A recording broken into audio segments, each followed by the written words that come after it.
ये प्रश्न संख्या 5 है। यदि a बराबर यहाँ एक आव्यूह दिया है तो एडजॉइंट ऑफ a तथा एडजॉइंट ऑफ a का मॉड यानी साइडेक का मान ज्ञात कीजिए। तो सबसे पहले ये एडजॉइंट a क्या होता है और इसलिए ये एडजॉइंट ऑफ a क्या होता है ये समझ लेते हैं। तो ये एडजॉइंट ऑफ a जो है ये होता है जो सहखंडज आव्यूह हम निकालते हैं उस सहखंडज आव्यूह का ट्रांसपोज आव्यूह होता है। तो एडजॉइंट ए निकालने के लिए पहले हमें सहखंडज आव्यूह निकालना होता है। तो सबसे पहले हम सहखंडज आव्यूह निकालेंगे तो हमें C11 की आवश्यकता होगी।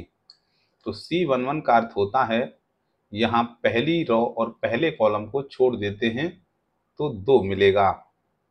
उसके बाद होता है C12 यानी पहली रो दूसरा कॉलम, पहली रो और दूसरा कॉलम छोड़ देंगे तो यहाँ 1 मिलेगा।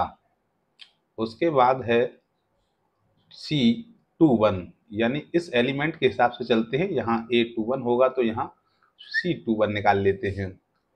तो दूसरी रो और पहला कॉलम यानी दूसरी रो पहला कॉलम छोड़ देंगे तो ये 3 मिलेगा और C22 यानी दूसरी रो और दूसरा कॉलम छोड़ देते हैं तो यहाँ 2 मिल जाएगा।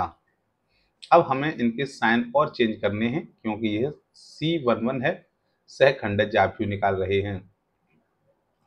तो 1 और 1 यानी 2 हुआ और -1 की पावर यहाँ 2, अर्थात जब सब संख्या होती है तो प्लस से मल्टीप्लाई होता है तो यहाँ कोई चेंज नहीं होगा। 2 और 1 3 है तो माइनस से मल्टीप्लाई होता है और यहाँ भी 2 और 1 3 है तो माइनस से मल्टीप्लाई होगा और यहाँ 2 और 2 4 है तो प्लस से मल्टीप्लाई होगा, तो यहाँ कोई चेंज नहीं होता। तो हम निकालते हैं सहखंडज आव्यूह जो कि बराबर होता है यहाँ C11 यानी पहली रो पहला कॉलम और -1 पहली रो दूसरा कॉलम और ये -3 दूसरी रो पहला कॉलम, C22 दूसरी रो दूसरा कॉलम और ये आ गया इसका सहखंडज। अब हमें निकालना है एडजॉइंट ऑफ A जो कि बराबर होता है जो भी सहखंडज आता है इस सहखंडज का ट्रांसपोज आव्यूह।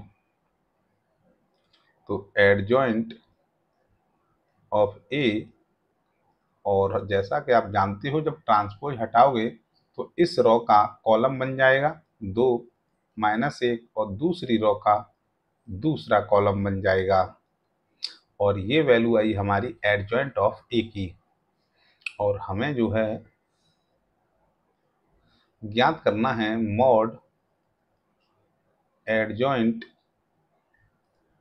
ऑफ A और इसका मान होगा कि जो भी वर्गाव्यूह है इसका साड़िक बना लेते हैं 2 -1 -3 और 2 और यहाँ जब इसको खोलेंगे तो इसका गुणा होगा तो ये 4 माइनस इन दोनों का गुणा होगा तो +3 और 4 - 3 बराबर 1। ये होगा इस मॉड एडजॉइंट ऑफ A का आंसर।